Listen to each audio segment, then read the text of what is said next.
আসসালামু আলাইকুম। আশা করি সকলে ভালো আছেন, সুস্থ আছেন। Welcome to another video. গতকালকে ছোট্ট একটি ১.৫ মিনিট, আই মিন ১ মিনিট ৫০ দেড় ২ মিনিটের ভিডিও দিয়ে আমি আমার ইউটিউব চ্যানেলটি শুরু করি। তো বেসিক্যালি এটা অন্যদের মতো খুব প্ল্যান কিছু না, এবং দেখে থাকবেন যে আমি খুব গুছিয়েও দিতে পারিনি। অ্যাকচুয়ালি অনেক কিছু আমার শেখারও বাকি আছে। আর আমি অবশ্যই ট্রাই করবো আরও সুন্দর কন্টেন্ট দেওয়ার, বাট প্রফেশনাল ব্লগারদের মতো আমি খুব সাজিয়ে গুছিয়ে ভিডিও বা খুব এডিট করে সুন্দর করে দিতে পারিনি, যদিও আমি ট্রাই করবো জিনিসগুলো শেখার। বাট বেসিক্যালি চ্যানেল করার বা ভিডিও পোস্ট করার বা এই ভিডিওগুলো বানানোর আমার মেইন স্ট্রিম উদ্দেশ্য হচ্ছে পার্সোনাল এবং প্রফেশনাল লাইফে আমি যে এক্সপিরিয়েন্স করি সেই এক্সপিরিয়েন্সগুলো শেয়ার করা, এবং প্রফেশনাল লাইফ বা কাজকর্ম রিলেটেড ইনফরমেশন বা কন্টেন্ট অবশ্যই বেশি আসবে, কারণ আমার I have lots of junior in my college. আমি নরসিংদী যে বাংলাদেশ তার শিক্ষক প্রশিক্ষণ ইনস্টিটিউটে পড়াশোনা করেছি, দেন ওয়ার্ল্ড ইউনিভার্সিটিতে পড়াশোনা করেছি। তো জুনিয়রদের সাথে নানা সময় কথা হতে থাকে, এবং প্রফেশনাল লাইফে আমি ভ্যারাইটিস এক্সপিরিয়েন্স পেয়েছি। তো কাজের জায়গাতে শেয়ার করার মতো আমার কাছে অনেক কিছু রয়েছে। কাজের বাইরেও পার্সোনাল লাইফেও আমার অনেক কিছুই দেখা হয়, অনেক কিছু এক্সপ্লোর করা হয়। সব মিলে মনে হলো যে I need a platform, I need somewhere to say or share my experiences. যদি কখনো আমার কোনো এক্সপিরিয়েন্স শেয়ার করা থেকে কারো মানে একজন মানুষের উপকার হয়, then it will be worthy. So basically আমার কন্টেন্ট ক্রিয়েশন বা এই চ্যানেল করার মেইন স্ট্রিম রিজনটাই হচ্ছে এটা, জাস্ট আমি লাইফে পার্সোনাল প্রফেশনাল লাইফে কী দেখছি, কী ফিল করছি, কী এক্সপিরিয়েন্স করছি সেগুলো শেয়ার করা। আর যারা দেখছেন তাদেরকে ধন্যবাদ। আশা করি আরও বেশি মানুষ দেখবে। তো আজকে আর সময় নষ্ট না করে আমি আজকের টপিকে চলে যাই। আমি কালকে একটা ভিডিও পোস্ট করেছিলাম লাইফ ইন মার্চেন্ডাইজিং। আমি স্বল্প সময়ের মধ্যে মার্চেন্ডাইজিংয়ের কাজে আসলে কী করা হয় সেটা দেখানো ট্রাই করেছিলাম। আজকে আমি যে কন্টেন্টটা নিয়ে এসেছি সেটা হচ্ছে আপনারা মার্চেন্ডাইজিংয়ের ওয়ার্ক ফ্লো বলতে পারেন। বেসিক্যালি আমি কথা বলতে চাচ্ছি একটা গার্মেন্টস অর্ডারের ফ্লো চার্ট নিয়ে। যারা টেক্সটাইল, যেহেতু আমি টেক্সটাইল ইঞ্জিনিয়ার, আমার ফ্যাটার্নিটিটাও টেক্সটাইল রিলেটেড, গার্মেন্টস রিলেটেড। আপনারা জেনে থাকবেন যে টেক্সটাইলে প্রত্যেকটা সেকশনের জন্য spinning, weaving, knitting, dyeing, finishing সবগুলোর জন্য আলাদা আলাদা ফ্লোচার্ট থাকে।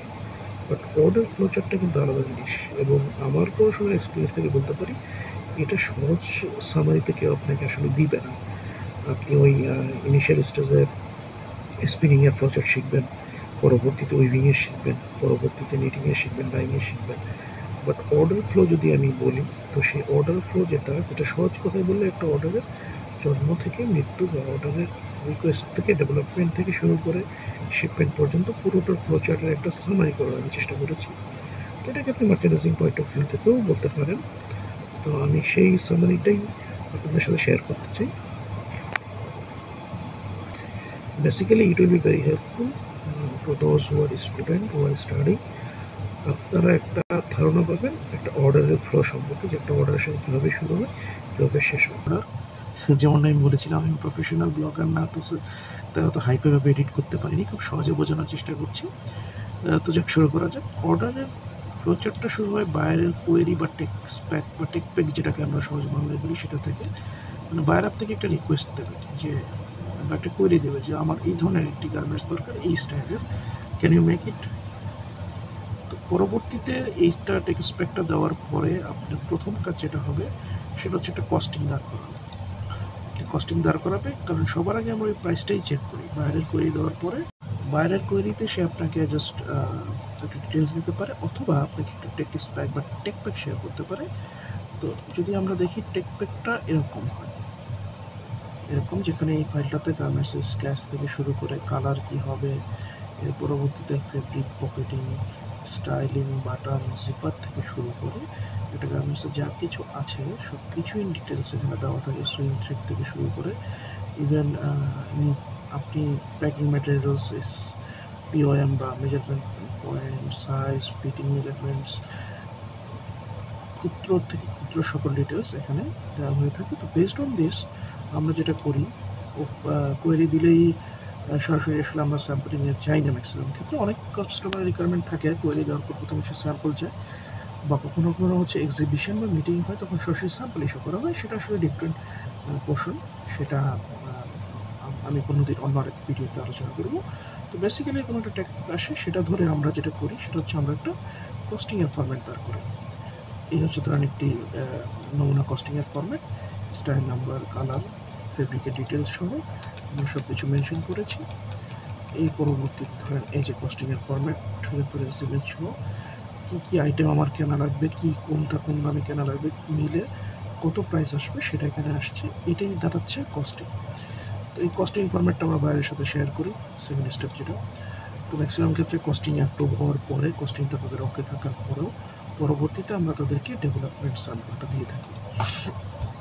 তো ডেভেলপমেন্ট স্যাম্পলে হচ্ছে সে ডেভেলপমেন্ট স্যাম্পল চেক করবে, স্টাইলিং চেঞ্জ করার প্রয়োজন পড়লে চেঞ্জ করবে।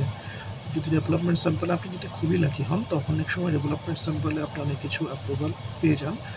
তো ডেভেলপমেন্ট স্যাম্পলে আপনি ফেব্রিক, ট্রিমস সবই অ্যাভেলেবেল ইউজ করতে পারেন, কিন্তু আমরা টাইম বাঁচানোর ক্ষেত্রে চেষ্টা করি ডেভেলপমেন্ট স্যাম্পলে অ্যাটলিস্ট ফেব্রিকটা অ্যাকচুয়াল দিতে। ট্রিমসটা আসলে অ্যাকচুয়াল দেওয়া পসিবল হয় না, কিন্তু ফেব্রিকটা মাস্ট বি আমরা অ্যাকচুয়াল দিয়ে দেওয়ারই চেষ্টা করি এবং ম্যাক্সিমাম ক্ষেত্রে দিয়ে দিই। তার পরবর্তীতে ডেভেলপমেন্ট স্যাম্পল যখন হয়ে যায়, এরপরে আসে ফিট স্যাম্পল। এটা একটা ইম্পর্টেন্ট স্যাম্পল, এটা থেকেই ফিট অ্যাপ্রুভাল দিবে এবং হচ্ছে এই স্যাম্পলটা অ্যাপ্রুভ হওয়ার পরে আপনি অর্ডারের কনফার্মেশনটা আসলে ক্লিয়ার হবে। ফটো বা ফিট অ্যাপ্রুভাল দিলে এটাতে সে ম্যাচুরি মেজারমেন্টটা এখানে সে ফাইনালাইজ করে। তো এরপরে আসে অর্ডার কনফার্মেশন। ফটো করার পরে আপনাকে সে অর্ডার কনফার্মেশন, পারচেস অর্ডার বা আইবিসিআর যেটা বলে, এক এক বায়ার আসলে এক এক নামে রাখে, সে ইস্যু করবে। সেখানে সে ডিটেলস দেবে যে আমি এই স্টাইলের এতগুলো কালার নেব, এত কোয়ান্টিটি নেব, এই কালারে এই সাইজে এই কোয়ান্টিটি থাকবে, মানে ইন টোটাল ব্রেকডাউন এবং প্রাইস সহ। তো ওইটা ছাড়া আপনি আসলে র মেটেরিয়ালস বুক করতে পারবেন না, পিপি প্রসিড করতে পারবেন না। যদি সেটা ব্যতীত আপনি ফটো স্যাম্পল করেই পিপি প্রসিড করেন, তাহলে আপনাকে আসলে সুবিধাজনক কিছু হবে না, কারণ ফটো, ফিট বা সাইজ মেজারমেন্ট অ্যাপ্রুভাল হওয়া ছাড়া আপনি পিপি স্যাম্পলিং প্রসিড করতে পারবেন না। তো অর্ডার কনফার্মেশন হওয়া মাত্র আপনি যখন অর্ডার কনফার্মেশন পেলেন, আপনি এখন আপনার কাছে কালার রয়েছে, সাইজ রয়েছে, আপনার কাছে সব ডিটেলস রয়েছে। এখন আপনি ফেব্রিক বা ট্রিমসের যত ধরনের অ্যাপ্রুভাল আছে সেগুলো ক্লিয়ার করবেন। তো অনেক সময় আমরা হচ্ছে এটা ফিট স্যাম্পলের সময় আগেই নিয়ে ফেলি বা ফিট স্যাম্পলে নিয়ে ফেলতে পারি, then it's great, you are ahead. পরবর্তীতে আপনি হচ্ছে আপনার বাল্ক কোডস বুকিং দেবেন, fabric, trims, body, carton, accessories, whatever যা দরকার হয়, কারণ আপনার হচ্ছে পিপি স্যাম্পল সব অ্যাকচুয়াল ম্যাটেরিয়াল দিয়ে যেতে হবে। তো বাল্ক কোডস বুকিং দেওয়ার পর একটা টাইম আমরা পাই 15 দিন 20 দিন, এক এক বাইরের এক এক লিড টাইম অনুযায়ী। তো এরপরে আমরা টেস্ট বা জিপিটি স্যাম্পলিং করি, টেস্ট পাস করতে হয়, এটা সব বাইরেরই ম্যান্ডেটরি। এক এক বাইরে এক এক নামে ডাকে, এক এক প্রসেসে করে, কিন্তু টেস্ট পাস করানোটা ম্যান্ডেটরি। টেস্ট পাস করা ছাড়া কোনো বাইরেই আপনার পিপি স্যাম্পল অ্যাপ্রুভাল দেবে না। তো টেস্টের পরে আপনার হচ্ছে আসে PP sample, which is the most important one. PP approval ব্যতীত আপনি কখনোই বাল্ক প্রোডাকশন করতে পারবেন না, এবং পিপি অ্যাপ্রুভাল নর্মালি প্রত্যেকটা বাড়িতে পুঙ্খানুপুঙ্খরূপে দেওয়া হয়, কারণ পিপিটাই ভাইবেল হয় শিপমেন্ট ইন্সপেকশনের সময়। এই পিপি স্যাম্পলটার উপরেই সব কাজ কারবার, সব কিউসি, বাইং কিউসি বলেন আর থার্ড পার্টি বলেন, সবাই পিপি স্যাম্পলটাই দেখবে। তো পিপি অ্যাপ্রুভাল হয়ে গেল। পিপি অ্যাপ্রুভালটা যখন আপনি ফ্যাক্টরিকে হ্যান্ড ওভার করবেন, তখনই ফ্যাক্টরি আপনার প্রোডাকশনের প্রসেস স্টার্ট করতে পারবে। এরপরে আসেন সাইজ সেট স্যাম্পলিং। এখানে হচ্ছে পিপি কিন্তু একটা সাইজ, আপনার বেসিক সাইজ বা স্যাম্পল সাইজ। সাইজ সেট স্যাম্পলিংয়ে আপনার যদি 7টা 8টা 10টা যে 4টা যে কটা সাইজে থাকবে, আমরা প্রত্যেক সাইজের স্যাম্পল বানিয়ে স্যাম্পলগুলো আপনাদের কনসার্ন, মানে বাইরের যে কোয়ালিটি কনসার্ন থাকে তাকে দেখিয়ে সাইজ মেজারমেন্টটা অ্যাকচুয়াল অ্যাপ্রুভাল নিতে হয় যে হ্যাঁ আমার আপনার 5টা সাইজের অর্ডার পেয়েছি, এই এ সাইজের বডি, মানে এক্সেলের এটা, লার্জের এটা, মিডিয়ামের এটা, এই সাইজ এসেছে, এটা ওকে, এখন আমরা বাল্ক প্রোডাকশন করতে পারি। এরপর সাইজ সেট অ্যাপ্রুভাল পাওয়ার পরে, সাইজ সেটের পর আপনার একটা পিপি মিটিং হয়। পিপি মিটিং করার পরে আপনি হচ্ছে প্রি প্রোডাকশন মিটিং করেন। প্রোডাকশন মিটিং করার পরে আপনি বাল্ক প্রোডাকশন শুরু করতে পারেন। বাল্ক প্রোডাকশনের পরে বাল্ক থেকে আপনার কিছু স্যাম্পল দিতে হয়, অনেকে গোলসিল বলে, অনেকে বাল্ক স্যাম্পল বলে, অনেকে শিপমেন্ট স্যাম্পল বলে। এর পরবর্তীতে হচ্ছে বাল্ক যখন গুডস আপনার ওকে হয়ে যাবে, তখন আপনি ফাইনাল ইন্সপেকশন করবেন থার্ড পার্টি দিয়ে, বা ইনহাউস হলে ইনহাউস, বা সেলফ হলে সেলফ, এবং তার পরিবর্তে শিপমেন্ট বা এক্সপেক্টেড গুডস ব্যাক হয়ে থাকবে। ইন্সপেকশন আগে কিন্তু আপনার ফুল গুডস রেডি থাকতে হবে, একদম পুঙ্খানুপুঙ্খ রেডি, যাতে এটা কার্টুন জাস্ট গাড়িতে তুলে দিলে বা শিপে তুলে দিলে শিপমেন্ট যেতে পারে। ওরা প্যাকিং থেকে সব চেক করে তারা অ্যাপ্রুভাল দিয়ে দিলে আপনার গুডস এক্সপেক্টেড হয়ে যাবে। এখানে কিছু ব্যাপার রয়েছে, যেমন আপনার হচ্ছে এইটা বেসিক্যালি একটা সহজ বা সিম্পল ফ্লো চার্ট আপনাদের বোঝার সুবিধার্থে। এখানে আরও কিছু জিনিস আছে, ধরেন পিভি মিটিং অ্যাড করা হয়, তারপর আরও স্পেশাল কিছু স্যাম্পল রিকোয়ারমেন্ট থাকে, ফটোশুট স্যাম্পল যায়, তো এরকম আরও কিছু ব্যাপার রয়েছে। তো সেই জিনিসগুলো নিয়ে আমি পরবর্তী কোনো ভিডিওতে যে স্যাম্পলিং নিয়ে আপনাদের সাথে এক্সপ্লেন করার ট্রাই করবো। আপাতত যদি সহজ করে বলি, this is a basic process of requirements order. এখানে অনেক কিছু অ্যাড হয়, অনেক কিছু বাদ পড়ে বায়ার ওয়াইজ, বাট যদি আপনি একটা কমন স্ট্রাকচারের কথা বলেন তাহলে সেটা একটা কমন স্ট্রাকচার।